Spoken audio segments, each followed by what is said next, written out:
ಬಿಜೆಪಿನ ವೈಜೆಪಿನ ಬಿಜೆಪಿನ ಅದಕ್ಕೆ ತೀರ್ಮಾನ ಮಾಡ್ಕೊಂಡ್ಬಿಡಿ ಫಸ್ಟ್.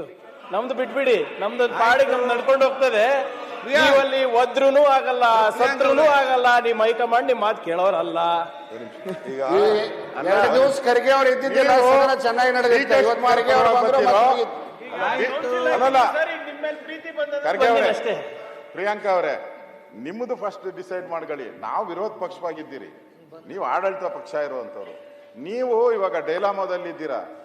ಈಗ ಡಿ ಕೆ ಶಿವಕುಮಾರ್ ಕಡೆ ಹೋಗ್ತಿರೋ ಇಲ್ಲ ಸಿದ್ದರಾಮಯ್ಯನವ್ರ ಕಡೆ ಇರ್ತಾರೋ, ನೀವು ತೀರ್ಮಾನ ಮಾಡ್ಕೊಳ್ಳಿ. ಅಥವಾ ನಿಮ್ ತಂದೆಯವ್ರನ್ನೇನ ಪೋಸ್ಟ್ ಮಾಡ್ತೀರಾ ಇಲ್ಲಿಗೆ, ಅದನ್ನು ನೋಡಿ.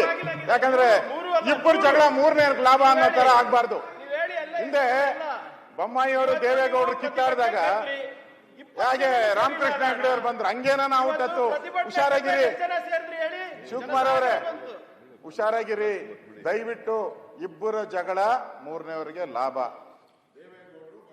ಬೊಮ್ಮಾಯಿ ಅವ್ರ ವಿಚಾರ ಬಂದಾಗ, ಜಯೇಶ್ ಪಟೇಲ್ ವಿಚಾರ ಬಂದಾಗ ರಾಮಕೃಷ್ಣ ಹೆಗಡೆ ಹೆಂಗ್ ಬಂದ್ರು ಹಂಗಾಗ್ಬೋದು.